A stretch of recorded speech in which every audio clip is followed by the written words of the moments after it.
The legend of the full sack continues here on the Semen Retention Sunday episode on the Regal Change account. Cheers to you all. It's a beautiful rainy day. I had a nice walk in the rain this morning and it was a very beautiful contemplative mood. Everything's a lot quieter in the mornings when it's raining or snowing and whatnot. And there's just a lot more room to really breathe, right? And I'm so grateful for these types of moments because you get to a position in your settled mind rather than a mindset where lust and the lust gremlins that try to come after you in your mind, they don't even have a hold on you at all. Like, you don't even want to experience these things. You don't even feel the desire to have experiences with lust gremlins because you know that they're just going to try to eat your soul, man. They're just going to try to eat your soul, and it's you who are giving them this opportunity. And once you exit from the drama of life itself, because life is one big game, and you might say to yourself, Thaddeus, you're telling me that life is just a game? Like, it's just, well, it is, but it's a big drama. It's a big game, and it's a big drama. And have you ever noticed how sometimes we get so caught up with labeling ourselves, like, oh, I'm feeling this today, or I'm this, or I'm that, or I'm a this, or I'm like, we have all these titles for things. And even when we look out, like, oh, that's a tree, or that's a bush, or that's a flower, or that's rain, or that's this. Like, we have all these labels that we're doing all the time, and we don't even realize it. Like, think about this. When you woke up this morning, did you awaken to a rising breath or a falling breath? Because if you're not aware of that, then you're not really aware of your body as much as you could be. And I'm not saying that you should be doing this. I'm just saying that you could be more aware of what's happening as it happens. Because there's layers and layers to this, right? And so noticing these things, just noticing them just to notice them, is going to be the most important aspect of your life as you maneuver forward.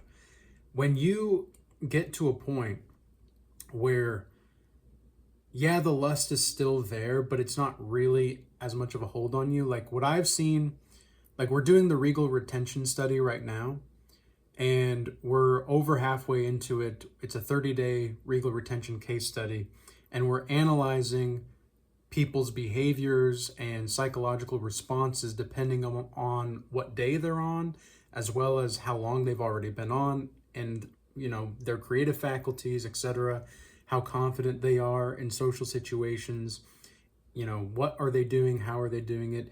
So this is a real white paper study that we're doing for the Regal Academy, and we also have volunteers involved as well. And it's so fascinating to hear the stories that are coming back already about people just experiencing new random things, right? Or they're seeing how people behave differently around them when they have a full sack. I mean, it's just the energy of the full sack is no joke. And the lustful gremlins are no match for you when you have a full sack. They're just no match. And these gremlins are only there because you believe so heavily that you think that they are there. When you get to a point when you're oriented from a place of timelessness, the drama of life ceases to really have a hold on you. You just recognize it for what it is. It's like, oh yeah, that's a drama. It's the good and evil. Ah, yes. Because there is good and evil. Don't get me wrong. Good and evil exists. But it only exists insofar as you believe that it exists. And me explaining this to you, I can't really explain it to you. You're going to have to experience it. It's once you experience being outside of time and you experience that observing of the observer, like you are playing a part. Like I know who I am as Thaddeus. Thaddeus does not exist. But Thaddeus, he's playing a great part. He's got his part in the world, and he's going to leave his mark one way or another. But it's also not him that's doing it, right? Like it's the soul of existence, God, expressing itself through Thaddeus. And so I, Thaddeus, don't really exist. But this is why I say I'm the education, I'm the medicine. I'm not the educator. I'm not the doctor. I'm not the spiritual physician. I'm not the shaman. I'm not the alchemist. And yet I can play the role as if I am. So the regal man, let's say, the regal alchemist, however you want to define it, the regal shaman, the regal change man, like the regal whatever, it's a role. It's a role to play. And semen retention allows you to see that the more you have retained and the more you see yourself just being in this existence, everything starts to get a little bit more, not easier, but there's more ease to life. Like, for example, lately I've been thinking a lot about abundance, and it's weird. Okay, before we go any further with this is not going to be a beginner level teaching, okay? And again, I'm not the teacher here, I'm just the teaching or the education. So I was thinking a lot about just, how we perceive this abundance and what is the abundance mentality. I don't think abundance is a mentality anymore. I think it's more of a settled mind rather than a mindset, as I mentioned earlier. And it's because you recognize that the existence will give you everything that you need and have wanted. Like, the more that you feed others, whether it's through actual, feeding, or feeding and nourishing their souls through spiritual food, the more that you see that that's it right there. That's all you need to do to get close to the soul of existence and merge with God, is to feed people and realize and recognize that everybody is, I wouldn't say entitled to food, but they are, simply by being who they are, they I don't want to even call it a right. I don't know what to call it exactly. It's more like, because of their divinity as human beings and just beings in general, because they're alive in the spirit of the moment, they are given the ability to openly receive abundance by their own accord, just by being what they are and who they are. Because they're part of this existence, they're part of life, and life will take care of life. And so it seems to me that being in this settled mind of abundance, the more I alchemize myself into this moment and into this mentality, the more that I see that abundance feels more like the natural state that we were told never to have growing up.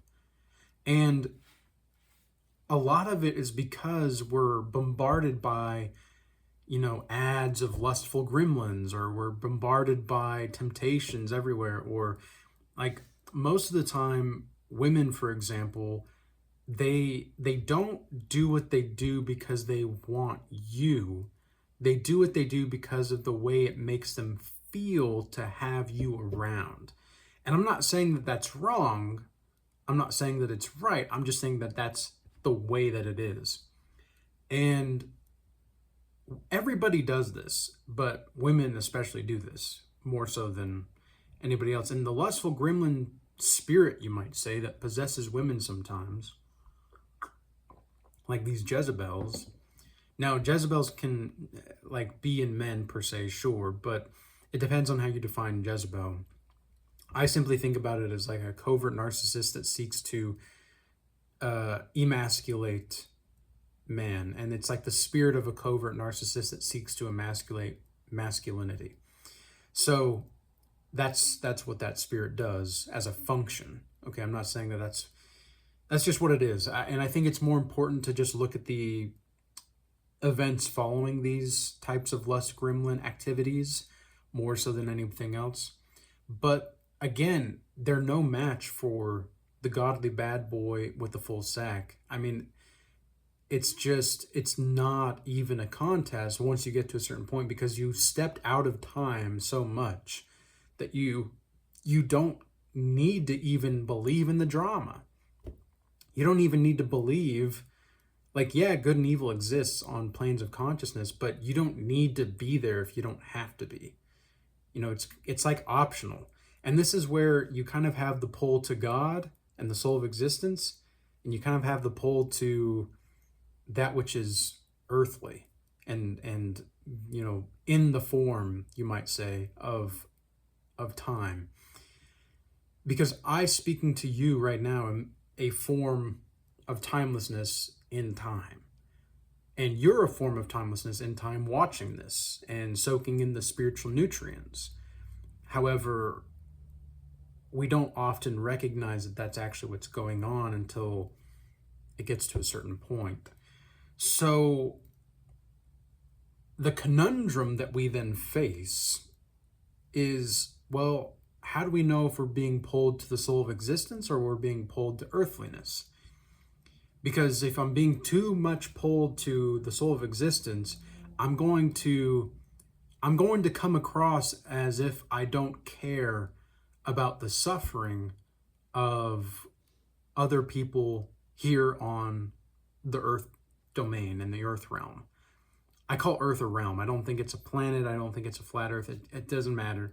What matters is just, if you just experience totality as totality, you see that there's no reason you need to even think about it, really. But it's fun to think about. Like, it's pleasurable to the mind to contemplate these things, but it doesn't have to be contemplated, right? Like, most of what we think about most of the time doesn't really need to be thought about or contemplated, and yet it is.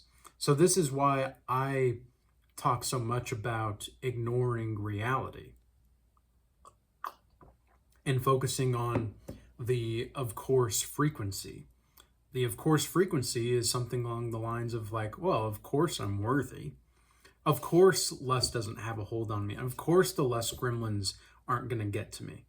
Of course my full sack is full. Like, of course I'm not going to lose sight of what it means to have a full sack. Of course I'm okay. Of course I'm safe. Of course I'm living in abundance. Of course my kingdom is flourishing. Of course. Yeah, that's the frequency that I'm talking about here. And the longer you go, like, because again, it's not about the days that you go on. It's about the process of who you become on the journey. And I know that sounds a bit cliche, but it truly is that way. And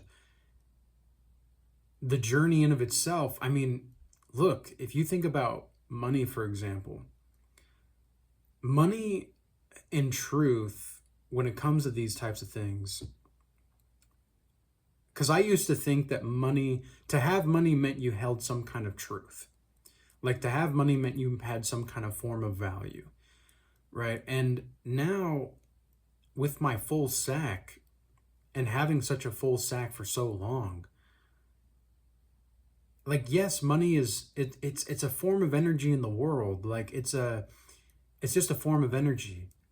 And the more truth you have, the more that money will make itself manifest whenever you need it. You don't have to rely on having all this effort to, like, grind it out and all. Like, yes, there's going to be a time for effort. Sure, absolutely. You know, me, myself, I learned this from the people that I've worked with who are multimillionaires. Because they work like lions, man. They work like lions. everything that they do is just, they're either fully at rest or they are full on working. Like there's no, it's not a lukewarm thing. Like they're just consistent with it. And what I've seen is that, well, that's something that I want to embody.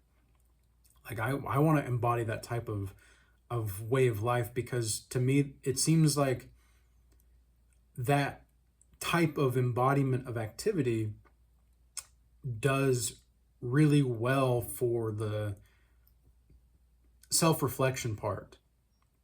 And I've been fortunate enough as like Thaddeus, who doesn't really exist.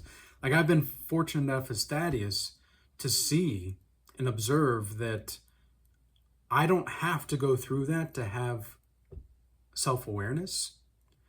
And I also don't have to go through, I don't really have to go through anything to have self-awareness. The soul's work and money, they don't always like co-align. And when they do, it's beautiful. It can be very beautiful and amazing, but it doesn't have to be that way. Like money and truth is a very interesting thing, because that's part of the lust gremlins, right? Like think about all the lust gremlins out there, like the Bonely Cans women. The Bonely Cans women have a lust for themselves and greed. They love the attention. They love to be wanted, but they also want to be paid to be wanted. Have you ever thought about how weird that is? Like they want to be paid to be wanted. That puts you in such a time loop, man. Like you are on a collapsing timeline forever. When you are not only wanting, like you're needing, well, at least you think you do. You think all these Bonely Cans women, they think that they need to not only be wanted, but they also think that they need to be paid to be having the need to be wanted. I mean, how crazy is that? Like that talk about being, out there, right? Like talk about being crazy. And I don't mean that in the sense of like, oh, we should just dismiss them. It's like, no, this is a real form of suffering. I've thought a lot about recently, like my critiques of depleted Coomers, the men who fund these Bonely Cans women, right? I've thought a lot about my critiques of these types of men or these women in the past, 5 years or so, because I always just found it ludicrous. And now I'm learning how to love them and their essence way more than even thinking about critiquing them. Like critiquing, I'm not even worried about critiquing them anymore. I'm just seeing them for what they are and who they are, and I'm learning how to love them from a place of timelessness, because I see that they're still a part of this existence. They're still a part of it, even if they are lustful gremlins. Like, you can just love the lustful gremlins, man, for what they are. You don't have to be around them. You don't have to fund their well-being, but it's their choice. That's what they're going through right now. That's what their form is expressing in the spirit of this time. Yeah, you can't control that. I can't control people who want to stay in the drama, right? Like I can't control the world is going to end in 2030. The world is going to end in 2030. Maybe it will, man. So what? And you might say, and this is where the people who don't get what I'm saying are going to be like, oh, well, that's just so insensitive. But the people that totally get what I'm saying, they're going to resonate with this. And they're going to say, yep, that's godlike mastery energy right there.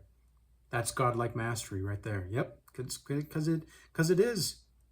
But it's also like, again, we don't need to label these things. We just need to be aware of them. It's like the whole, the world is on fire. It just seems to get worse and worse. It's like, yeah, it does seem to get worse and worse. But it's always getting worse and worse. Like, and then again, it's getting better all the time. It's like the Beatles song. It's getting better all the time. It can't get much worse. That's when Paul McCartney is singing about how things are getting better, and then John Lennon comes in with the "it can't get much worse." Think about that, right? When it can't get much worse, the only thing that it can do is get better. And thank the soul of existence for that. I just don't think that we need to be so focused on these abstract qualities of the drama, right? Like, don't be too attached to the drama. Recognize that the drama exists and play your part and serve and help people when you can and how you can. But don't get persuaded. Like, don't be persuaded by the drama so much that you get lost in the drama. Okay, remember that you're seeing the drama. Okay, you're seeing the lustful gremlins and the Jezebel gremlins and the Jezebel demons, right? Like, you're seeing them. But recognize that they've just forgotten their own divine spark inside. That's because that's really what's happening, is they've just forgotten who they are. It's like when Mufasa says to Simba, like, "You've forgotten who you are, so you've forgotten me." And then Simba says, "No, how could I?" And Mufasa says, in The Lion King, right? He says, what does he say exactly after that? Like, "Look inside yourself, Simba. Like, there's more to you than this," right? Like, there's more to you than what you've become. That's what it is. Yeah, there's more to you than what you've become. Because we are the thing, man. Like, hello, you're like you are part of the soul of existence. And semen retention allows you to be more in touch with that. It's not about like it's so funny how people again get so attached, and I did as well. And I'm not saying that I've relieved all of my attachments, because there's still attachments that I have, but I'm learning how to let go of these more and more each and every day. And I'm just seeing so much unnecessary suffering that we've all put ourselves through for really no reason. Like, really no. And I myself, I chose unnecessary suffering so many times. I didn't need to choose unnecessary suffering. And yet I did it because I was so involved with the drama of, because I'm awakened, like, that's why all these bad things are happening to me, is because I'm awake, because I'm special, because I'm holy. Because I'm holy, that's why they're trying to destroy me, is because I'm holy. I'm the chosen one here. I'm the holy one here. What a bunch of crock. What a bunch of crock. Like, my ego was just so caught up in that. My ego was just like, "Oh, yeah, man, you are the victim. Oh, yeah, you are the victim, baby." I was just getting off on feeling like a victim. That's all it was. And now I see beyond that, and I see through that, and I can look at that past Thaddeus and be like, "Oh, silly Thaddeus. Silly Thaddeus. He didn't have to go through that, but that's okay. It's okay." And sometimes I feel a bit of grief for that Thaddeus, right? Like, man, he chose a lot of unnecessary suffering, man. A lot of unnecessary suffering he chose. But it's all perfect, right? It's all part of the perfection of the imperfection of life. And that's something that I think more needs to be focused on, rather than trying to be something or someone that we're not. So with all that being said, I hope this message was useful and insightful for you. I hope everybody stays blessed. I still have 2 spots left for the Godlike Mastery offer that I have. So definitely check that out. If you have the financial resources as well as the time to invest in yourself to make that transformation, if you're serious about a transformation, that's it. Okay, otherwise, we have the Regal Academy available for you. I just made a integration of the Shadow class, so that's going to be available in the Regal Academy. We have a group call today, later, And if you just want to be around a community of more like-minded people, right? Like that's going to be the place where we know that we're not perfect and yet we're perfect in our imperfectness. That's going to be the place. So with all that being said, I hope everybody stays blessed. Peace. Until next time.